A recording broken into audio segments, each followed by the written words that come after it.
Lisa Martinez walked through the long metal halls of Kepler Station and tried to ignore the sounds behind her. The tall blue aliens were laughing again, and she knew it was about her. Their voices carried easily in the thin air of the space station, and even though they spoke in their own language, she could tell from their tone what they were saying. The same things they always said about humans. She kept her eyes forward and her back straight as she made her way to the main classroom. Her boots clicked against the floor with each step, and the sound echoed off the walls. Other cadets moved past her in groups, talking and joking with each other, but none of them talked to her. She had gotten used to being alone during her time at the Galactic Naval Academy. The classroom was already full when she arrived. 200 cadets from dozens of different worlds sat in neat rows facing the front, where Commander Vexithai stood waiting. Lisa found her usual seat in the back corner and sat down quietly. She pulled out her datapad and waited for the lesson to begin.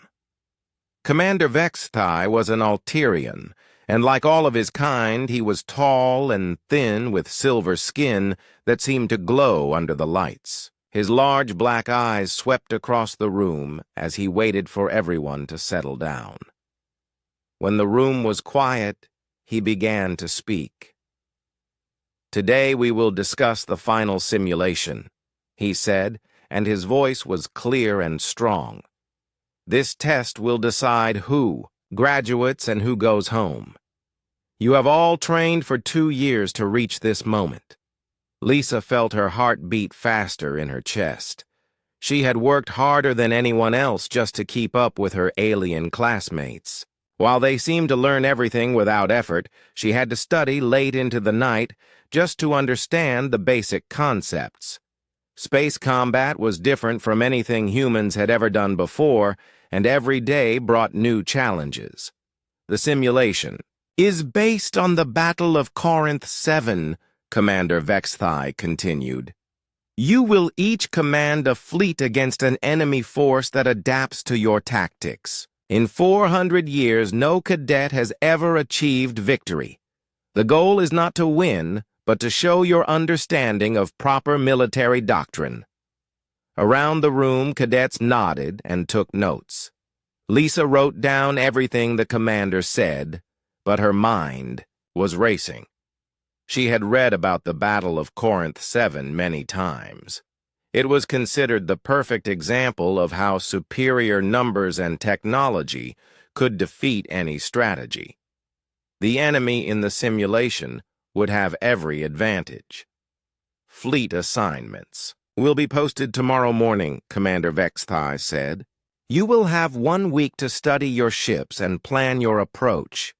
Remember that this simulation tests not just your tactical knowledge, but your ability to follow established procedures under pressure. After class, Lisa walked slowly back to her small room in the cadet quarters. She shared the space with Amy Collins, another human who had started the program the same time she did. Amy was already there when Lisa arrived, and she was packing her belongings into a large bag. I am leaving, Amy said, without looking up from her packing. My family thinks it would be better if I transferred to the engineering program instead. Lisa sat down on her narrow bed and watched her roommate fold her uniforms. The simulation has not even started yet, she said quietly. Amy finally looked at her, and Lisa could see the tiredness in her eyes. Look around, Lisa. We do not belong here.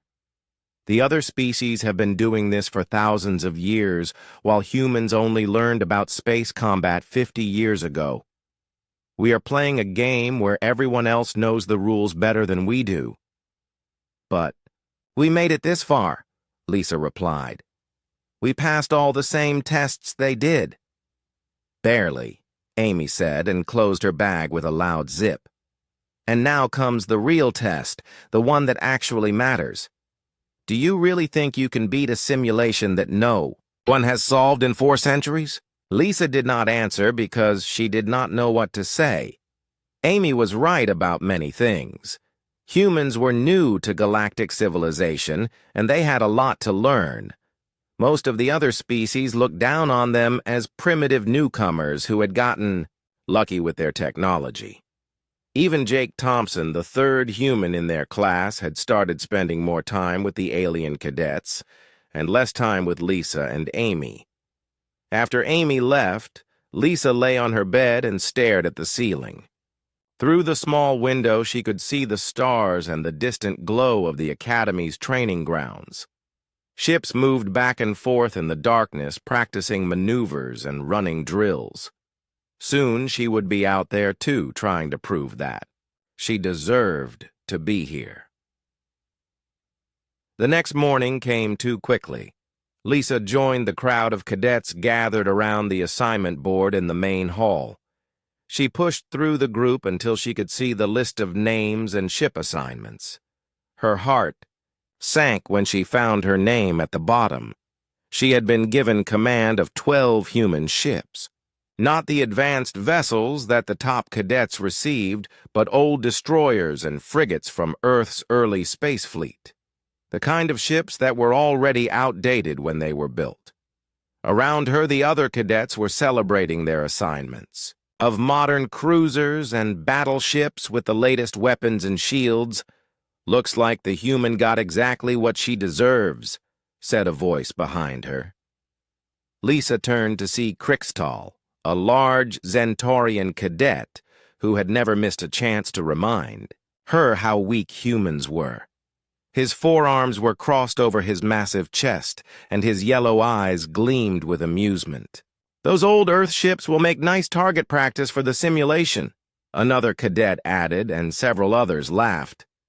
"Maybe she can use them to block enemy shots while the real officers do the fighting." Lisa felt her face grow hot, but she kept her expression calm. She had learned not to respond to their taunts because it only made things worse. Instead, she memorized her ship list and walked away from the crowd. She had 1 week to figure out how to win an impossible battle with ships that everyone considered worthless. That evening, she sat in the library studying everything she could find about her assigned vessels. The ships were old, but they had been built by humans for human crews. They were smaller and less powerful than modern galactic ships, but they were also faster and more maneuverable. Most importantly, they had been designed by people who understood that sometimes you had to fight against impossible odds. As she read through the technical specifications, Lisa began to feel something she had not felt in a long time. Not confidence, exactly, but something close to it. Maybe Amy and Jake and all the others were right. Maybe she could not win using the same tactics that worked for everyone else. But that did not mean she could not win at all. She thought about her grandfather, who had fought in Earth's last war before humans joined galactic civilization. He had told her stories about battles where small groups of soldiers had defeated much larger forces by doing things their enemies did not expect. "The trick," he had said, "is not to fight the battle they want you to fight, but to make them fight. The battle you choose." Lisa closed her books and walked back to her empty room. In 6 days, she would face the simulation that had defeated every cadet for 400 years. She would do it with outdated ships and no support from her classmates or instructors. But for the first time since arriving at the academy, she felt ready for the challenge ahead. The simulation chamber was massive and filled with the hum of computers and the soft glow of display screens. Lisa sat in the command chair at the center of her assigned station and looked out at the virtual space that surrounded her. Her 12 ships appeared as small dots of light against the darkness, while far ahead the enemy fleet waited like a wall of stars.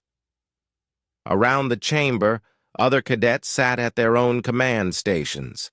Each had been given different starting positions and different enemy forces to face, but they were all fighting the same impossible battle. Lisa could see their faces on the side monitors, and most of them looked confident as they began giving orders to their virtual crews. Commander Vexthai stood on the observation platform above them with the other instructors. His silver face showed no emotion as he watched the cadets prepare for battle. Behind him, the main display showed an overview of the entire simulation with all 200 cadet fleets marked in different colors. "Simulation begins in 30 seconds, announced the computer voice that controlled the exercise. "All cadets prepare for combat operations." Lisa took a deep breath and activated her communication system. The faces of her 12 ship captains appeared on her screen. They were not real people, but computer programs designed to act like human naval officers. Still, she spoke to them as if they were sitting right next to her. "This is Admiral Martinez," she said, and tried to keep her voice steady. "We are about to face an enemy force that outnumbers us 50 to 1. They have better ships and better weapons, but they do not have what we have." "What do we have, Admiral?" asked Captain Brooks, the commander of her lead destroyer. Lisa paused for a moment. She had spent the last 6 days studying every piece of information she could find about the simulation and the ships under her command. She had read tactical manuals and historical reports and interviews with every cadet who had ever attempted the test. But in the end, her plan came down to something much simpler. "We have nothing left to lose," she said finally, "and that makes us more dangerous than they can imagine." The simulation began with a flash of light as weapons started firing across the virtual battlefield. Lisa watched the main display as cadet fleets engaged the enemy forces in neat formations, just like they had been taught in class. The Zentaurian cadets used overwhelming firepower to smash through enemy lines.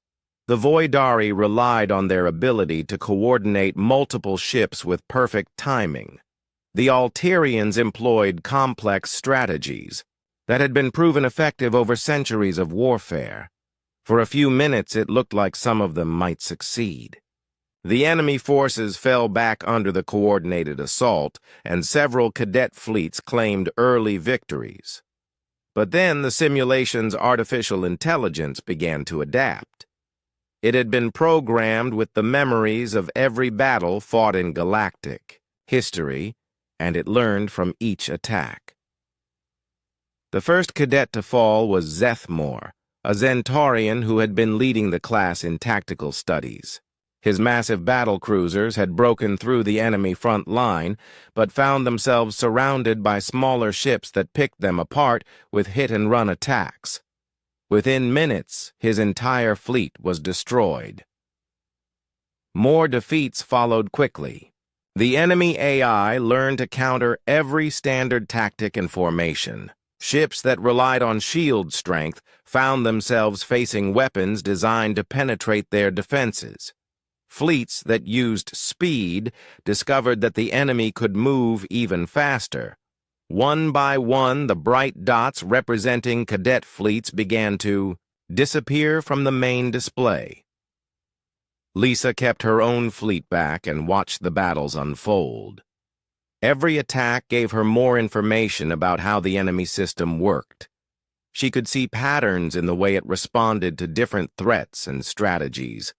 Most importantly, she could see that it was programmed to fight against opponents who followed the rules of conventional warfare. "Admiral, the enemy is advancing toward our position," reported Captain Brooks. "Should we move to engage?" "Not yet," Lisa replied. "Keep monitoring their movements and tell me everything you observe." Around the chamber, fewer and fewer cadets remained, active in the simulation. Some sat back in their chairs with looks of disappointment on their faces. Others leaned forward and studied their displays, trying to understand what had gone wrong. On the observation platform, Commander Vexthai watched with interest as the number of active fleets dropped toward 0. Crixtal, the Zentaurian who had mocked Lisa's ship assignment, lasted longer than most, but even his advanced cruiser formation eventually fell to the enemy's adaptive tactics. He slammed his fist against his control panel as his last ship exploded in a burst of virtual fire. His yellow eyes found Lisa across the chamber, and she could see both anger and confusion in his expression. "Only 5 fleets remaining," announced the computer voice. "Simulation continuing." Lisa looked at the display and saw that she was indeed one of only 5 cadets still fighting. The others controlled fleets of modern ships with advanced weapons and experienced crews. Her collection of old human vessels looked tiny and insignificant compared to their formations, but she had learned something that the others had missed. The enemy AI was incredibly smart when it came to responding to known tactics, but it struggled when faced with actions that did not fit any pattern in its memory banks. Every time a cadet had done something unexpected, the enemy had taken longer to respond. "All ships prepare for attack formation Delta 7, Lisa ordered. "Admiral, there is no formation Delta 7 in our tactical database," Captain Brooks replied with confusion in his voice. "I know," Lisa said and began typing commands into her console. "I am creating it now." She split her 12 ships into 4 groups of 3 vessels each. 2 groups she sent on wide flanking maneuvers that took them far from the main battle. The 3rd group she ordered to advance directly toward the enemy at maximum speed with all weapons firing. The 4th group she held in reserve behind a small asteroid field. It was not a formation that would be found in any military manual. In fact, by every standard taught at the academy, it was completely wrong. Lisa was dividing her already small force and sending parts of it into obvious danger. Any instructor would have failed a cadet for suggesting such a plan, but that was exactly why Lisa thought it might work. "Admiral, the enemy is responding to our flanking groups," reported Captain Brooks. "They are moving ships to intercept." "Good," Lisa replied. "Now launch all fighters from Group 3 and have them target the enemy's sensor arrays. Do not worry about protecting them." "Admiral, that will leave our attack ships defenseless." "That is the point, Captain. Make the enemy think. We are desperate and making mistakes." Lisa watched as her plan unfolded on the display screens. Her fighter squadrons streaked toward the enemy formation and began attacking the sensor equipment on their capital ships. The enemy responded by sending interceptors to destroy the fighters, which left gaps in their defensive screen. Meanwhile, her flanking groups continued their wide approach, staying just out of weapons range. The enemy AI was trying to process what Lisa was doing, but her tactics did not match any pattern in its programming. It had been designed to fight against opponents who valued their ships and crew members. Lisa was acting like someone who cared nothing about losses and everything about achieving her objective. "Group 3 is taking heavy damage," reported Captain Brooks. "We have lost 2 destroyers, and the fighters are almost gone."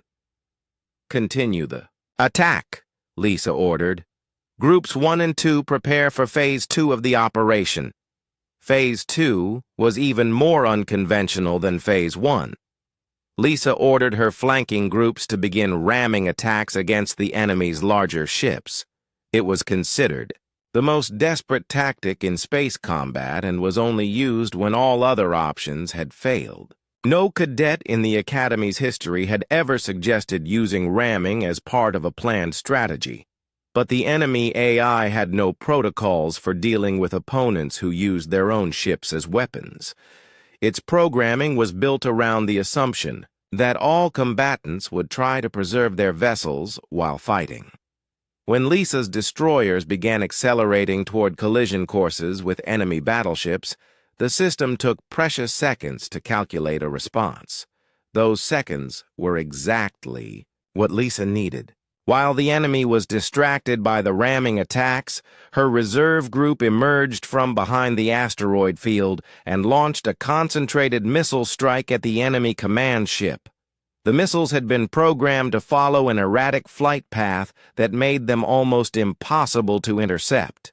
"Direct hit on enemy flagship," announced Captain Brooks with excitement in his voice.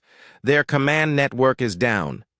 Lisa allowed herself a small smile as she watched enemy ships begin to drift without coordination. But she knew the battle was far from over. The AI would adapt to her tactics just as it had adapted to everyone else's. She needed to keep changing her approach faster than it could learn. The enemy fleet regrouped faster than Lisa had expected. Within minutes of losing their command ship, they had established a new control structure and were coordinating their attacks with deadly precision. Lisa watched her remaining ships take hit after hit as the AI learned from her previous tactics and began to counter them effectively. "Admiral, we have lost 6 ships and the others are badly damaged," reported Captain Brooks. His virtual face showed concern as damage reports scrolled across his screen. "Recommend we withdraw and regroup." Lisa studied the tactical display and counted her remaining forces. 6 ships against more than 40 enemy vessels. By every rule of military strategy, the battle was already over. Any reasonable commander would surrender or attempt to escape rather than continue fighting against such impossible odds. But Lisa was beginning to understand that reason might not be enough to win this simulation. The enemy AI was programmed to expect reasonable behavior from its opponents. Every tactic in its memory banks assumed that enemy commanders would make logical decisions based on their situation. What would happen if she stopped being logical altogether? "All ships abandon defensive formation," she ordered. "Split up and attack independently. No coordination, no formation flying, no mutual support." "Admiral, that goes against everything we learned in tactical class," Captain Brooks protested. "Ships operating alone are easy targets." "That is exactly what I am counting on, Captain," Lisa replied. "Make them think we have panicked and lost control." Around the simulation chamber, the few remaining cadets were struggling with their own battles against the adaptive AI. Lisa could see their faces on the side monitors, and most of them looked frustrated as their careful strategies fell apart. They were trying to outthink a computer system that could process thousands of tactical scenarios in seconds. Lisa was trying something different. Instead of thinking, she was acting on instinct and impulse. Every decision she made was designed to be unpredictable rather than optimal. When the logical choice was to retreat, she attacked. When strategy called for concentration of force, she scattered her ships. When doctrine demanded coordination, she embraced chaos. Her remaining destroyer captains began to carry out her orders with obvious reluctance. They split their formation and began individual attack runs against the enemy fleet. To any observer, it looked like the human cadet had finally cracked under pressure and was throwing away her ships in a fit of desperation. "Group Leader Brooks is engaging enemy cruiser formation," reported her tactical officer.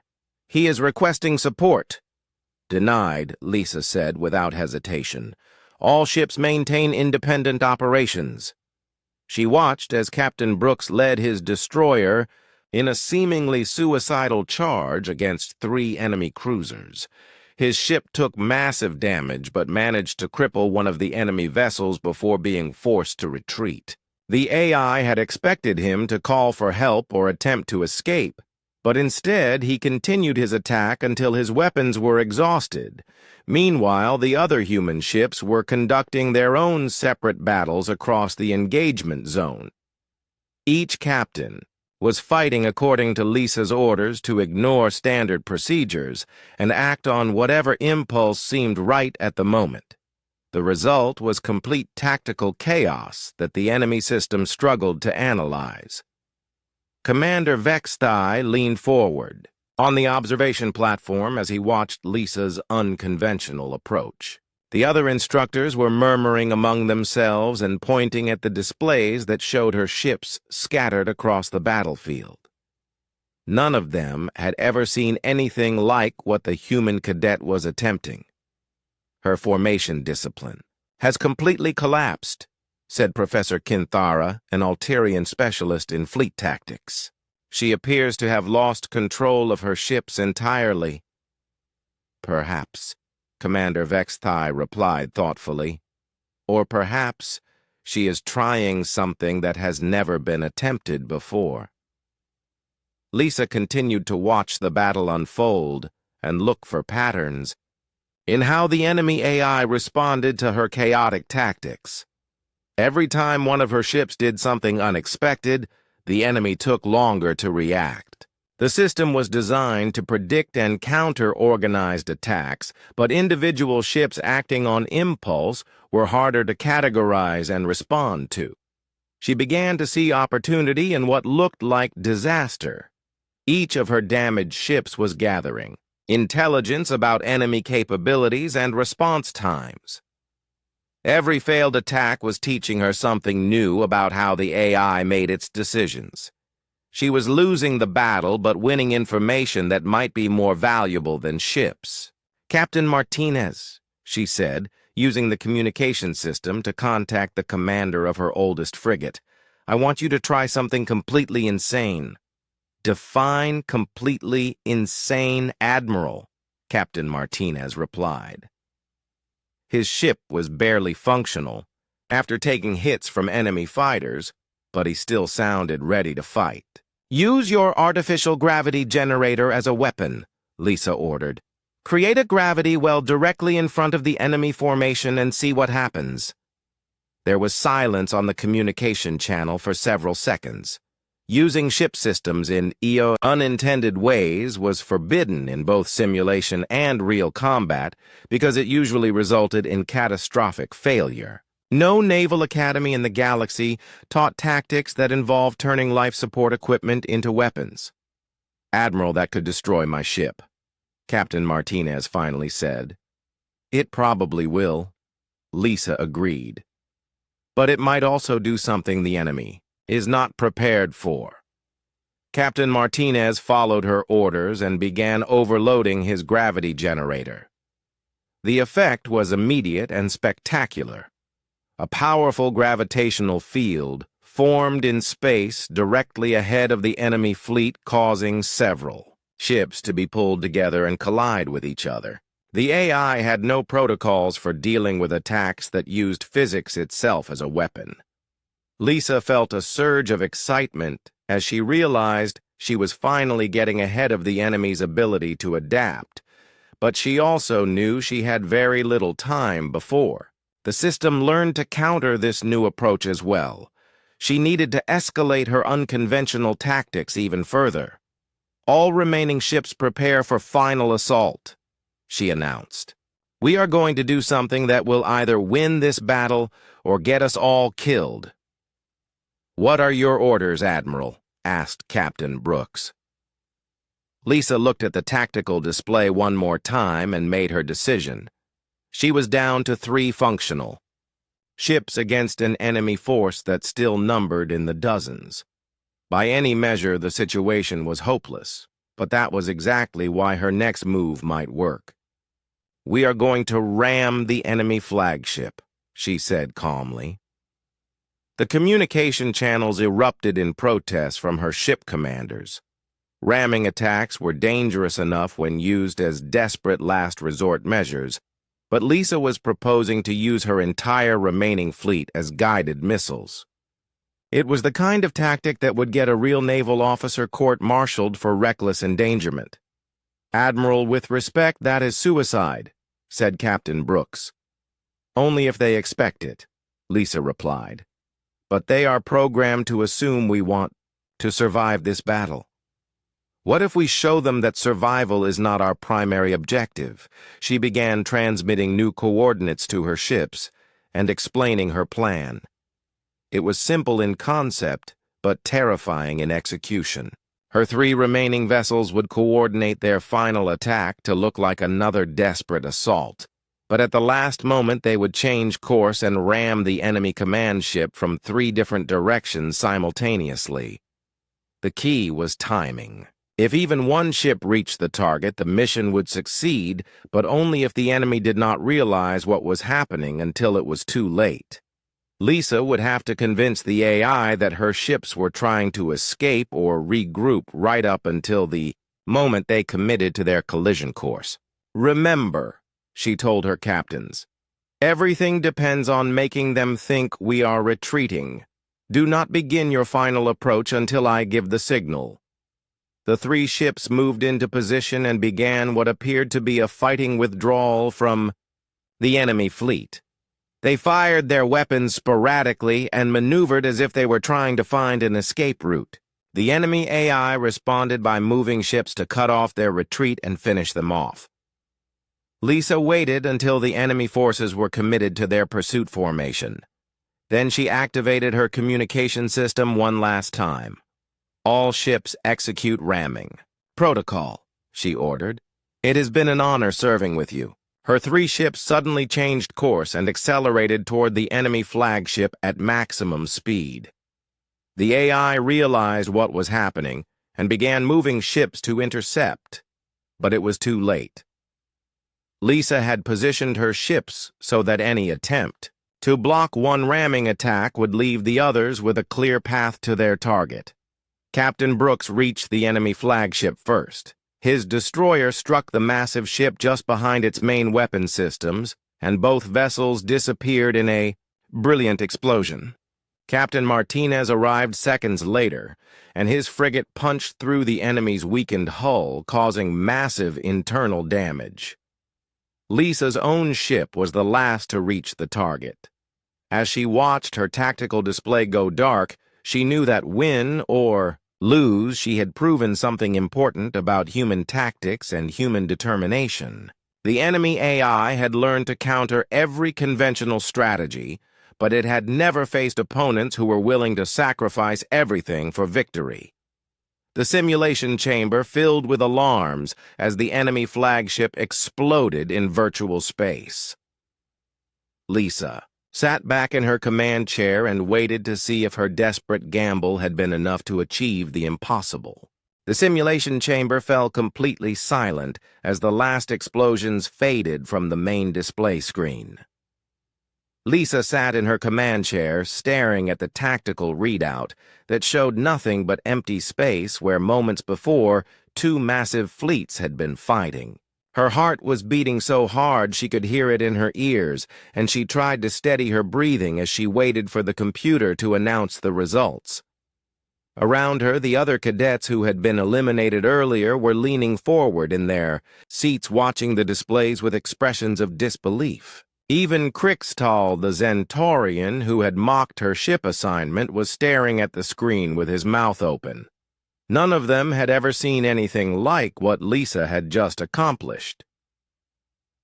On the observation platform, Commander Vexthai stood motionless, with his large black eyes fixed on the tactical display. Behind him, the other instructors were talking in hushed voices and pointing at their monitoring equipment.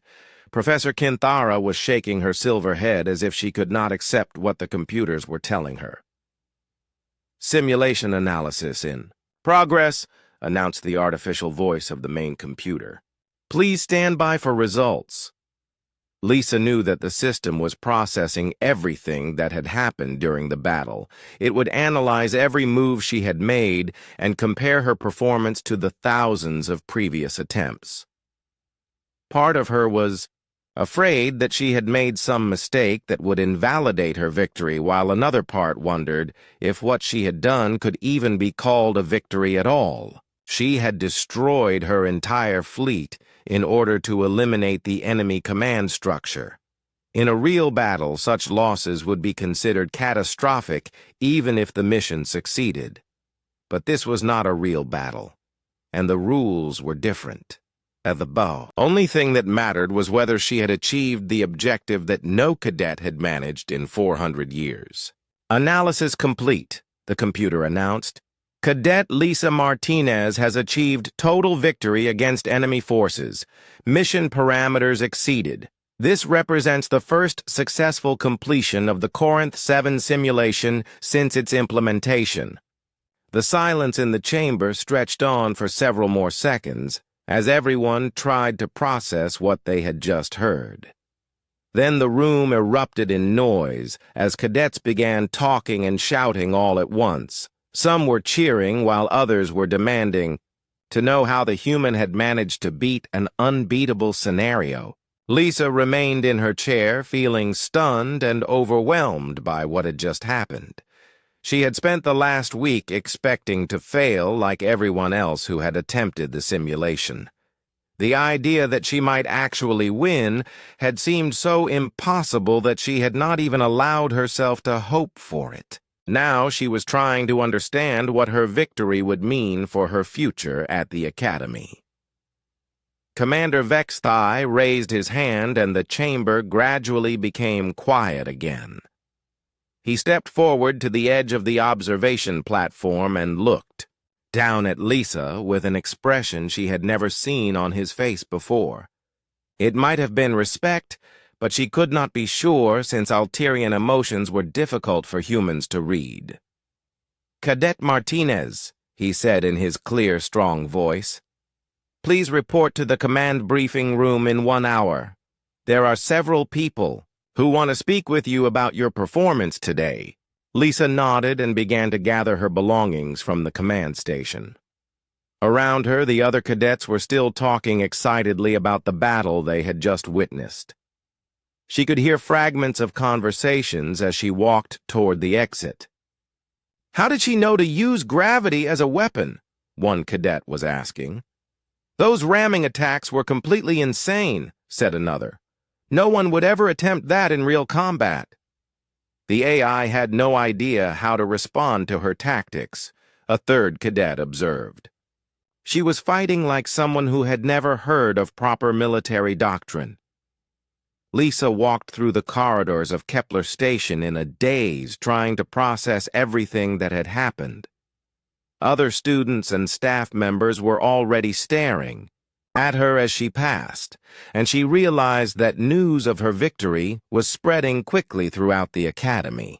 By the time she reached her quarters, there would probably be reporters wanting to interview her about her achievement. She found Jake Thompson waiting outside her room when she arrived. The other human cadet looked uncomfortable as he approached her, but he managed a smile when she stopped in front of him. "I heard about what happened in the simulation," he said. "That was incredible, Lisa. I never thought anyone could beat that scenario, especially not with the ships they gave you." "Thank you," Lisa replied, though she was not sure what else to say. Jake had barely spoken to her in months after deciding that being associated with the struggling human cadets would hurt his own chances for advancement. "I want to apologize," Jake continued. "Amy and I should have supported you better instead of trying to distance ourselves. We were afraid that your reputation would drag us down, but it turns out we were wrong about everything." Lisa nodded and activated the door to her quarters. The room felt different now that Amy was gone, and she was the only human left in their class.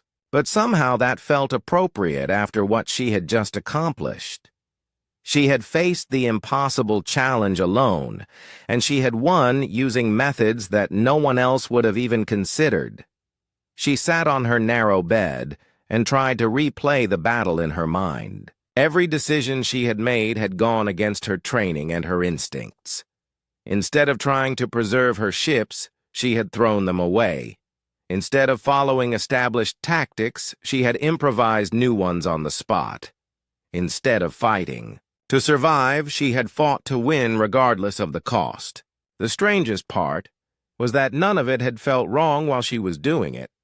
Her grandfather's stories about desperate battles and impossible victories had guided her more than anything she had learned in her tactical classes. When conventional, wisdom said she should retreat. She had remembered what he told her about making the enemy fight the battle you chose instead of the battle they expected. An hour later, Lisa walked into the command briefing room and found herself face to face with more senior officers than she had ever seen in one place. Admiral Korthnex of the Galactic Defense Council was there, along with several other high-ranking officials from different species. They all turned to look at her as she entered, and she felt suddenly small in her cadet uniform. Commander Vexatai gestured for her to take a seat at the large conference table. The room was quiet as the senior officers studied her with expressions ranging from curiosity to amazement. Finally, Admiral Korthnex leaned forward and spoke.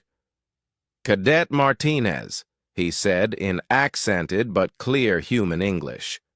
"We have reviewed your performance in today's simulation, and we must admit that we are puzzled by your methods.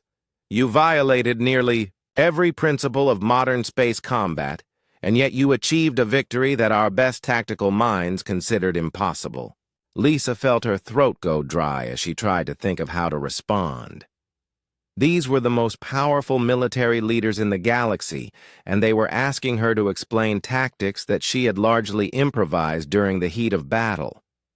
"I realized that the enemy AI was programmed to fight against opponents who followed standard procedures," she said carefully, "so I decided to do things that were not standard. But your approach resulted in the complete destruction of your fleet," pointed out General Tessanel, a Voidari officer. "In real combat, such losses would be unacceptable." "With respect, sir," Lisa replied, "in real combat, the enemy would not have perfect information about our capabilities and intentions. They would not be able to adapt their tactics in real time the way the simulation AI could. My approach worked because I was fighting a computer, not a living opponent." Admiral Korthnex nodded slowly as he considered her words. "You are saying that your tactics were specifically designed to exploit weaknesses in the simulation rather than to demonstrate conventional military effectiveness." "Yes, sir," Lisa said. "But I also think there might be applications for some of these ideas in real combat situations. Not the ramming attacks, obviously, but the principle of using unpredictability as a weapon might be valuable against enemies who rely too heavily on tactical analysis and prediction." The officers exchanged glances, and Lisa could tell they were having some kind of silent conversation. Finally, Commander Vexthai spoke up. "The Academy has decided to offer you immediate graduation and promotion to full officer status," he announced. "Your performance today has demonstrated capabilities that we did not know humans possessed. We would like you to work with our Tactical Development Department to explore new approaches to asymmetric warfare." Lisa felt the world spin around her as she tried to process what she was being told. Just that morning, she had been the laughingstock of her class, expected to fail, like every other cadet who had attempted the impossible simulation. Now she was being offered the chance to graduate ahead of schedule and work with the galaxy's top military strategists. "There is one more thing," Admiral Korthnex added. "Your victory today will be studied by military academies throughout the galaxy. The tactics you developed have been designated as the Martinez Gambit, and they will become required reading for future officer candidates." Lisa sat in stunned silence as she realized that her name would indeed be remembered in galactic military history, just as the title had promised. But the news of Lisa Martinez's impossible victory spread across the galaxy faster than anyone had expected. Within 12 hours of her triumph in the simulation chamber, reports were appearing on news networks from Earth to the Outer Rim colonies. The story of the human cadet who had beaten an unbeatable scenario captured imaginations across dozens of worlds and species. Lisa woke up in her quarters to find her communication terminal flashing with hundreds of messages from reporters, military, analysts, and officials from across known space. She sat on her bed and scrolled through the flood of interview requests and congratulations, feeling overwhelmed by the sudden attention. Just 2 days ago, she had been nobody special, and now the entire galaxy seemed to want to hear from her. Soft knock on her door interrupted her thoughts. She opened it to find Commander Vexathai standing in the hallway with a datapad in his hands and an expression that might have been amusement on his silver face. "Good morning, Cadet Martinez," he said. "I trust you slept well despite all the excitement." "Yes, sir," Lisa replied, though that was not entirely true. She had spent most of the night replaying the battle in her mind and trying to understand how her desperate improvisation had become galactic news. "I have some updates for you," Commander Vexathai continued as he stepped into her room. "First, the Galactic Defense Council has officially approved your promotion to lieutenant effective immediately. Second, you have been assigned to the GSV Defiant, a new patrol vessel that will be your first command. And third, you have received a personal message from Admiral Chen of the Earth Fleet." Lisa took the datapad with shaking hands and activated the message from Admiral Chen. The older woman's face appeared on the small screen, and she was smiling as she began to speak. "Lieutenant Martinez," the Admiral said, "on behalf of everyone in the Earth Fleet, I want to congratulate you on your remarkable achievement. You have shown the galaxy that human creativity and determination can overcome any obstacle. Your victory has opened doors for our species that we never thought possible." The message continued for several more minutes, with Admiral Chen explaining how Lisa's success had already led to new opportunities for human officers in the galactic military. Several alien commanders had specifically requested human tactical advisors after studying her unconventional approach to the simulation.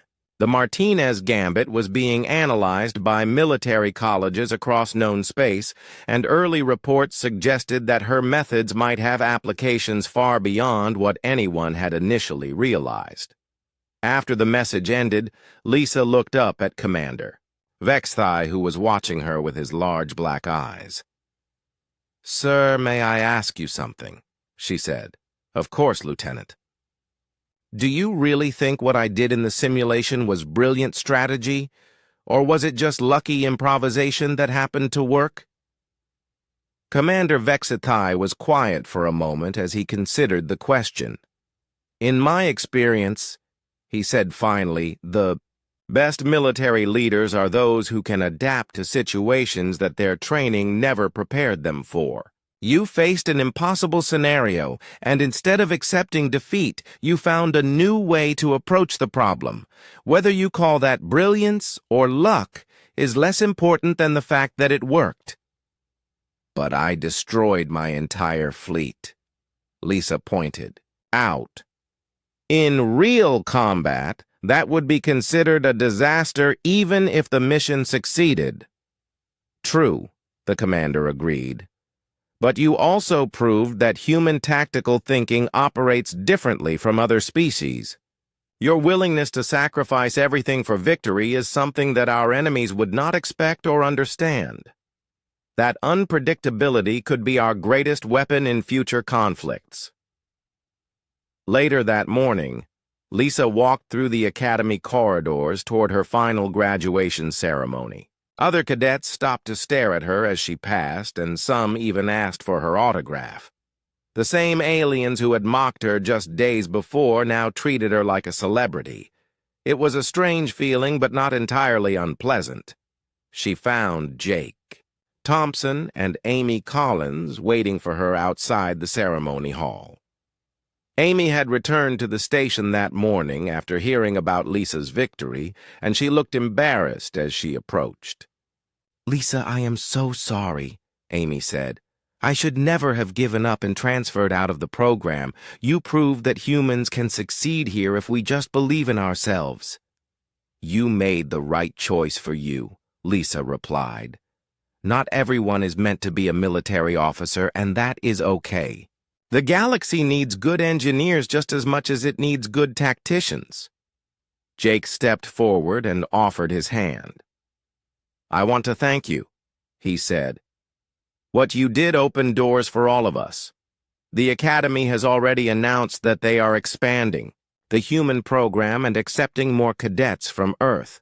Your victory showed them that we have something valuable to contribute." The graduation ceremony was unlike anything Lisa had ever experienced. Instead of the small private affair she had expected, it had become a major galactic event, with representatives from dozens of worlds in attendance. When Admiral Korthnex called her name to receive her commission, the entire hall erupted in applause that seemed to go on forever. As she stood on the stage looking out at the crowd, Lisa thought about how much had changed since she first arrived at the Academy. She had come here as an unknown cadet from a species that most of the galaxy considered primitive newcomers. Now she was leaving as a decorated officer whose name would be remembered in military history. But the most important change was not in how others saw her, but in how she saw herself and her species. Humans might be new to galactic civilization, but they brought unique strengths that complemented the abilities of other races. Their willingness to take risks, think creatively, and fight against impossible odds could make them valuable allies and dangerous enemies. After the ceremony, Lisa was escorted to the docking bay where her new ship was waiting. The GSV Defiant was a sleek patrol vessel designed for independent operations in the Outer Rim territories. It was not the largest or most powerful ship in the fleet, but it was hers, and that made it perfect. Commander Vexatai accompanied her to the airlock and paused before she boarded. "Lieutenant Martinez," he said, "I have one final piece of advice for you. The galaxy will be watching your career very closely after what you accomplished here. Some will expect you to perform miracles while others will assume your victory was just beginner's luck. Do not let either group define who you are or what you can achieve." "Thank you, sir," Lisa replied, "for everything you have taught me and for believing that humans deserved a chance to prove themselves." "It was not a matter of belief," the commander said with what might have been a smile. "It was a matter of observation. Your species has always fought against impossible odds and found ways to survive and thrive. I simply recognized that those same qualities would serve you well in space combat." Lisa boarded her ship and made her way to the bridge where her crew was waiting to meet their new captain. They were a mixed group of humans and aliens who had volunteered to serve under the officer who had achieved the impossible victory. As Zoe, she took her place in the captain's chair, she felt the weight of responsibility and the thrill of new possibilities. The Defiant's engines came to life, and the ship began to move away from Kepler Station toward the vast expanse of space beyond. Lisa looked back at the Academy through the view screen and thought about all the cadets who were still there working toward their own graduations. Some of them would probably face their own impossible challenges, and she hoped they would remember that there was always another way to approach any problem. Her communication officer interrupted her thoughts. "Captain, we are receiving a priority message from Earth Fleet Command." "Put it through," Lisa ordered. Admiral Chen's face appeared on the main screen, and she was smiling broadly. "Lieutenant Martinez, welcome to active duty. I have your first assignment, and I think you will find it interesting.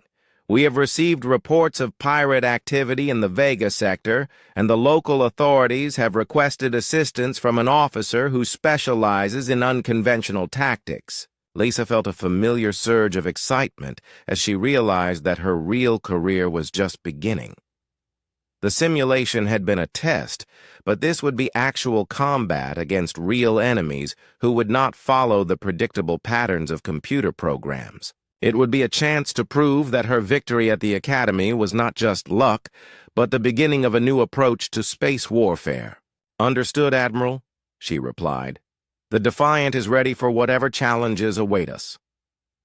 As her ship jumped to hyperspace, Lisa thought about the title that had started this whole adventure. They had ridiculed the human cadet but 30 seconds.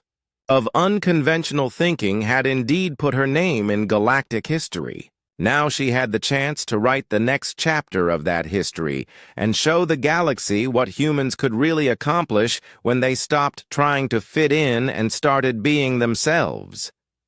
The stars streaked past the view screen as the Defiant raced toward its first mission, and Lisa Martinez began the career that would make her one of the most famous officers in galactic military history. But that was a story for another day, and she was content to take things one impossible challenge at a time.